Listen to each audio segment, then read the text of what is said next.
이스라엘 백성들은 70년간의 포로 생활이 끝나고 1차로 이제 다시금 귀환을 하게 됩니다. 스룹바벨과 함께 20년 만에 성전을 짓게 됩니다. 성전이 재건되고 60년이 지난 후에 2차 귀환을 하게 됩니다. 2차 귀환한 에스라가 바로 이제는 백성들의 영적인 재건을 담당하였습니다. 그렇지만 이스라엘은 여전히 지도자들이 부족했고 황무해서 예루살렘 성이 허물어지고 성문이 불탔는데도 불구하고 누구 하나 돌보는 사람들이 없었습니다. 성벽이 없는 예루살렘 성은 어둡고 황폐해서 이스라엘 백성들이 돌아와서 살기로는 적합하지 않은 곳이었습니다. 이 안타까운 소식을 들은 느헤미야는 성벽을 재건하기 위해서 3차로 귀환하게 됩니다. 그때가 바로 아닥사스다 왕 20년이었습니다. 또한 에스라가 귀환하고 13년이 지난 그때였습니다. 느헤미야는 당시 페르시아 제국의 높은 관리로 있었습니다. 그런데 그가 조국의 예루살렘이 황폐했다는 소식을 접하고 그 예루살렘 성벽을 재건하기 위해서 왕의 허락을 받고 정말 목숨을 걸고 다시금 돌아오게 됩니다. 느헤미야가 그렇게 자신의 목숨을 걸고 예루살렘 성에 돌아와서 성벽을 지으려는 목적은 그 이곳저곳에 흩어져 있던 바로 유다 백성들을 예루살렘 성 안으로 다 하나로 모아서 성전 중심의 생활을 하기 위함이었습니다. 바로 다른 이방인들과 섞이지 않고 그 울타리로 구별해서 이스라엘의 역사와 또 전통을 재건하기 위해서 성벽을 재건하려고 합니다. 느헤미야는 산발락과 도비야 또 게셈의 방해도 불구하고 52일 만에 성벽이 완공되었습니다. 성벽이 재건되고 지도자들이 세워지고 잡혀갔던 포로들이 귀환하기 시작합니다. 당시 상황은 분위기는 어떠했을까요? 얼마나 어수선했겠습니까? 어쩌면 느헤미야는 리더로서 많이 힘들었을 것입니다. 무너졌던 성벽이 재건되었고 70년 만에 포로들이 돌아오고 이스라엘 백성들은 다시금 하나로 만드는 일은 결코 쉽지 않은 일이었습니다. 그때 느헤미야는 학사 에스라에게 모세의 율법책을 가져오라고 말합니다. 우리 본문 1절 말씀을 같이 한번 읽겠습니다. 함께 읽겠습니다.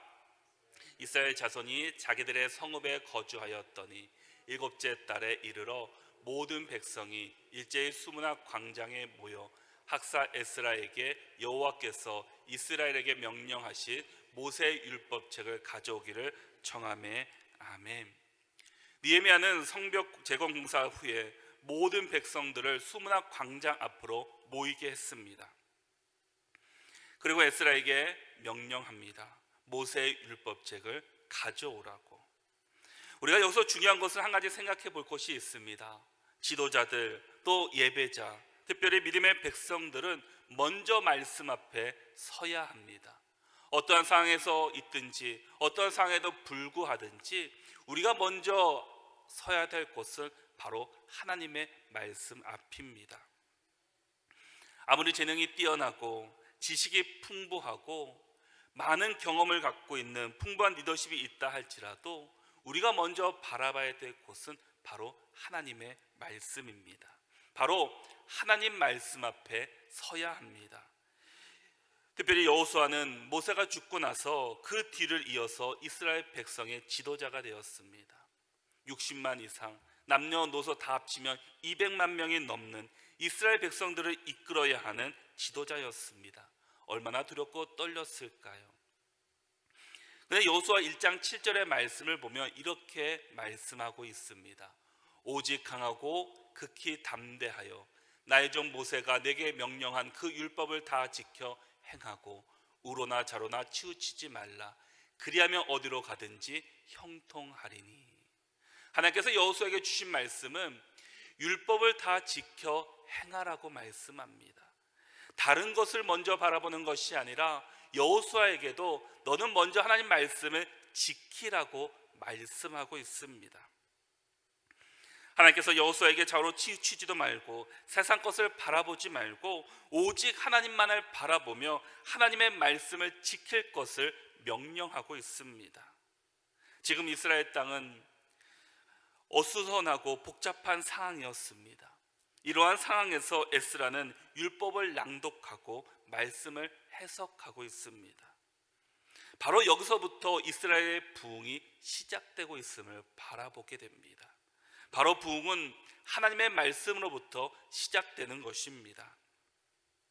바로 부흥의 시작은 하나님의 말씀을 사모하는 것으로부터 시작하였습니다. 이스라엘 백성들이 제일 먼저 와서 한 일이 무엇입니까?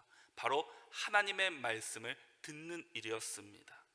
오늘 본문을 보면 말씀에 대한 간절함을 바라볼 수 있는데 1절, 2절, 3절, 5절, 6절에 보면 여러 곳에서 모든 백성, 모든 사람이라는 말을 강조하고 있습니다. 특별히 2절과 3절을 보면 남자와 여자, 알아들을 만한 모든 백성이 다 하나님의 말씀 앞에 나왔습니다. 이것은 전에도 볼 수 없는 모습이었습니다. 어느 한 개인에게 말씀하신 것이 아니라 특정한 층에만 말씀하신 것이 아니라 남녀노소 알아들을 만한 모든 사람들을 모이게 했습니다. 그리고 그 말씀을 해석하고 들려줍니다. 우리 본문 2절 말씀을 같이 한번 읽겠습니다. 함께 읽겠습니다. 일곱째 달 초하루에 율법책을 가지고 회중 앞 곧 남자나 여자나 알아들을 만한 모든 사람 앞에 이르러 아멘. 이전에 보면은 일곱째 달 초하루라고 말씀합니다. 이스라엘 백성들은 7월 1일에 일제히 수문학 광장에 모였습니다. 그런데 이스라엘 달력에는 두 가지가 있다고 합니다. 하나는 민간에게 내려오는 달력이 있고 다른 하나는 하나님께서 유월절 절기로 세우시면서 유월절 절기가 있는 달을 한 해의 첫 달로 제정하신 신앙역이라는 것이 있습니다. 그런데 신앙역에 따르면 7월이지만 그 7월이 민간인 달력에는 1월이었습니다. 다시 말한다면 오늘 말씀에 나오는 7월 1일은 우리말로 말하자면 새해 첫날과도 같은 날이었습니다. 성벽 재건이 끝나고 새로 시작되는 첫날에 모두 광장에 모였습니다. 에스라는 율법책을 가지고 회중 앞에 나아갑니다. 그곳에는 남자와 여자 또 알아들을 만한 모든 사람들이 그곳에 모여 있었습니다. 사실 구약시대에 보면은 대부분 어떤 모임에는 남자들만이 모이게 됩니다. 하지만 오늘은 여성뿐만 아니라 알아들을 수 있는 노인, 아이들까지 다 모이게 했습니다. 그런데 이스라엘 백성들이 그 하나님의 말씀을 들은 것이 잠깐은 아니었습니다.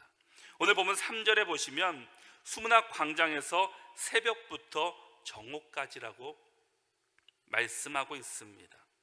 말씀을 듣는데 잠깐 듣고 돌아간 것이 아니라 새벽부터 정오까지 어쩌면 6시부터 12시 6시간 이상의 시간 동안 하나님의 말씀을 듣고 있습니다. 그런데 그냥 듣는 것이 아니라 3절 하반절에 보시면 모든 사람 앞에서 읽음에 무 백성이 그 율법책의 귀를 기울였는데 라고 말씀합니다. 모든 백성들이 그 말씀에 귀를 기울였습니다. 근데 이 말을 히브리어 원어의 뜻으로 재해석해 보면은 모든 백성의 귀가 그 율법책에 붙어 있었다라고 말씀합니다. 그러니까 어느 한 사람도 그 말씀을 그냥 듣지 않았다라는 겁니다. 하나님 말씀을 한마디 한마디 집중해서 6시간 동안 그 말씀을 듣고 있습니다. 우리는 여기서 한 가지 생각해 볼 것이 있습니다. 우리가 어떻게 하면 영적인 능력을 회복할 수 있는지 그 방법을 우리는 확인할 수가 있습니다. 우리가 영적인 능력을 회복하기 위해서는 먼저 바로 하나님의 말씀에 귀 기울여야 합니다. 경청해야 합니다. 우리가 말씀을 받을 때 대충 듣는 것이 아니라 말씀에 딱 달라붙어서 집중해서 그 말씀을 들어야 합니다. 우리 안에 참된 회복의 시작은 바로 하나님의 말씀으로부터 시작됩니다. 말씀이 회복될 때 바로 우리가 회복될 수 있습니다. 그러기에 우리가 하나님의 말씀에 경청할 수 있기를 바랍니다. 말씀에 집중할 수 있는 저와 여러분들이 되시기를 바랍니다. 로마서 10장 17절의 말씀을 보면은 이렇게 말씀합니다. 그러므로 믿음은 들음에서 나며 들음은 그리스도의 말씀으로 말미암았느니라. 바로 믿음은 들음에서 나면 들음은 하나님의 말씀이다라고 말씀해 주고 있습니다. 바로 믿음의 시작이 바로 들음입니다. 우리가 어떻게 듣느냐에 따라서 우리의 믿음이 달라질 수 있다라는 겁니다. 바로 이스라엘 백성들이 바로 이것을 깨달았습니다. 우상 숭배를 하다가 나라를 잃고 바벨론에 끌려가서 포로가 되었습니다. 정말 그들에게 필요한 것은 먹을 양식과 입을 옷이 아니었으면 그들은 이제서야 깨닫게 됩니다. 정말 그들에게 필요한 것은 세상의 명예나 풍요로움이 아닙니다. 그들에게 필요한 것은 오직 하나님의 말씀이었다는 것을 그들은 이제 깨닫게 되었습니다. 무엇이 우리 삶의 우선순위가 되어야 합니까? 우리가 집중하고 우리가 붙잡아야 될 것이 과연 무엇이겠습니까? 그것은 바로 하나님의 말씀이어야 합니다. 바로 하나님 말씀 중심으로 우리는 살아가야 합니다. 목회자가 말씀을 잘 가르치는 것도 중요하지만 말씀을 사모하는 마음이 우리 안에 있어야 합니다. 동일한 말씀을 들어도 은혜 받는 사람이 있는가 하며 동일한 말씀을 들어도 전혀 은혜 받지 못하는 안타까운 사람들이 있습니다. 정말 말씀을 사모하는 여러분들이 되시기를 바랍니다. 늘 말씀을 들을 때마다 깨달음의 역사가 저와 여러분에게 가득 넘치기를 축복합니다. 우리 본문 5절 말씀을 같이 한번 읽겠습니다. 에스라가 모든 백성 위에 서서 그들 목전에 책을 펴니 책을 펼 때에 모든 백성이 일어서니라. 아멘. 우리가 두 번째로 생각해 볼 것은 우리가 영적인 능력을 회복하기 위해서는 말씀을 존중히 여겨야 합니다. 5절 말씀을 보시면 책을 펴니 책을 펼 때마다 모든 백성이 일어서니라 라고 말씀합니다. 여기서 섰다라는 말 속에는 복종, 순종, 충성, 섬길 각오 등등의 많은 뜻을 포함하게 됩니다. 에스라가 하나님의 책을 펼 때 이스라엘 백성들이 보인 반응이 바로 사무엘상 3장 10절에서 말씀처럼 말씀하옵소서 주의 종이 듣겠나이다. 바로 사무엘의 그 믿음의 모습이 지금의 모습입니다. 아니, 이 사무엘의 믿음의 모습이 바로 우리의 모습이 되어야 합니다. 하나님 말씀을 들을 때마다 주님 말씀하십시오. 주의 종이 듣겠습니다. 이 믿음의 고백이 저와 여러분 가운데 함께 할 수 있기를 바랍니다. 말씀을 사모하는 것이 진정한 변화의 시작입니다. 그런데 말씀을 사모하는 것보다 더 중요한 것이 있습니다. 그것은 말씀에 대한 순종입니다. 우리가 하나님 말씀을 받을 때 경외함으로 순종함으로 받아야 합니다. 말씀 앞에 순종한 사람들의 그 반응의 모습이 오늘 본문 6절에서 이렇게 고백하고 있습니다. 우리 6절 말씀을 함께 읽겠습니다. 에스라가 위대하신 하나님 여호와를 송축하며 모든 백성이 손을 들고 아멘 아멘 하고 응답하고 몸을 굽혀 얼굴을 땅에 대고 여호와께 경배하니라. 아멘. 모든 사람들이 손을 들고 아멘 아멘 응답했습니다. 하나님 말씀을 들을 때 그들이 아멘 아멘 하고 응답했다라는 겁니다. 손을 들었다라는 것은 바로 말씀에 대한 존경의 표현입니다. 바로 우리가 찬양할 때 손을 드는 것도 하나님에 대한 존경의 표현이고 하나님 앞에 자신을 전적으로 모든 것을 맡기겠습니다. 주의 종이 되겠습니다 라는 신앙의 고백입니다. 아멘이라는 말은 그 말씀이 진리임을 나는 믿습니다라는 뜻입니다. 특별히 아멘 아멘이라는 뜻은 두 번 반복했다라는 것은 진리의 말씀에 대한 그들의 절대적인 신앙을 고백합니다. 주님의 말씀에 내가 절대적으로 순종하겠습니다. 그 말씀 그대로 내가 믿겠습니다. 내가 그 말씀대로 순종하며 살겠습니다 라는 고백이 바로 그들 가운데 있었다라는 겁니다. 이스라엘 백성들의 행동은 거기서 그치지 않고 6절의 말씀을 보면 몸을 굽혀 얼굴을 땅에 대고 여호와께 경배하였다라고 말씀합니다. 바로 이 말씀은 하나님의 말씀 앞에 내가 전적으로 순복하겠다라는 겁니다. 순종하고 복종하겠습니다. 바로 이것이 우리가 말씀을 대하는 모습이어야 합니다. 우리 모두가 하나님 말씀 앞에 순종하고 복종할 수 있기를 바랍니다. 하나님 말씀 앞에 순종하고 복종하는 사람들에게 어떤 변화가 일어났습니까? 우리 본문 9절 말씀을 함께 읽겠습니다. 함께 읽겠습니다. 백성이 율법의 말씀을 듣고 다 우는지라. 총독 느헤미야와 제사장 겸 학사 에스라와 백성을 가르치는 네이 사람들이 모든 백성에게 이르기를 오늘은 너희 하나님 여호와의 성일이니 슬퍼하지 말며 울지 말라 하고 아멘. 백성이 율법의 말씀을 듣고 다 울게 됩니다.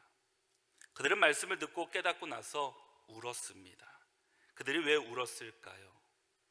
말씀에 감동이 되었기 때문이었을까요? 물론 말씀에 감동이 되어서 울었습니다.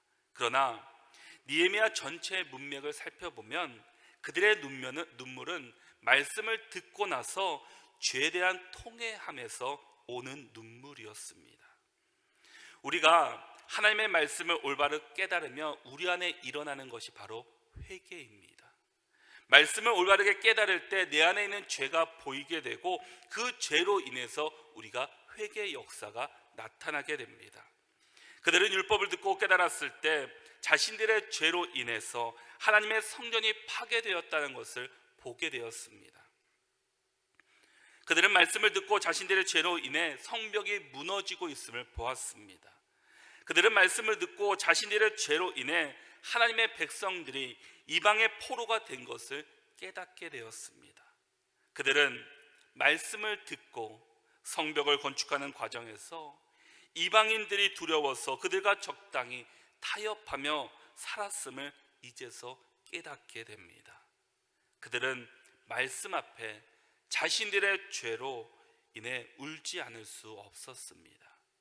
그들은 하나님의 말씀을 듣고 자신들의 죄로 인해 애통하며 눈물을 흘리게 됩니다.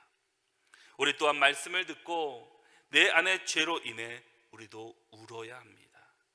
우리가 말씀을 듣고 민족의 죄로 인해서 우리는 울어야 합니다. 눈물은 회개와 구원의 시작입니다. 그러나 이스라엘 백성들이 말씀을 듣고 눈물만 흘린 것이 아니라 하나님께서는 말씀을 듣고 그들을 기쁘게 해주셨습니다. 우리 10절 말씀을 같이 읽겠습니다. 함께 읽겠습니다. 느헤미야가 또 그들에게 이르기를 너희는 가서 살찐 것을 먹고 단 것을 마시되 준비하지 못한 자에게는 나누어 주라. 이날은 우리 주의 성일이니 근심하지 말라. 여호와로 인하여 기뻐하는 것이 너희의 힘이니라 하고 아멘. 이스라엘 백성들이 왜 기뻐했습니까? 바로 이날이 여호와의 성일이었습니다.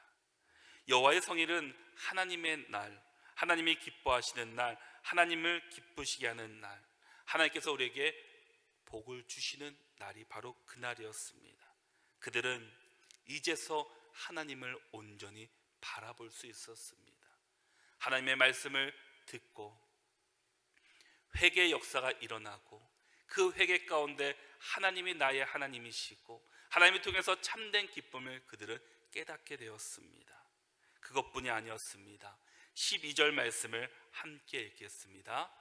모든 백성이 곧 가서 먹고 마시며 나누어 주고 크게 즐거워하니 이는 그들이 그 읽어 들려준 말을 밝히 알미라.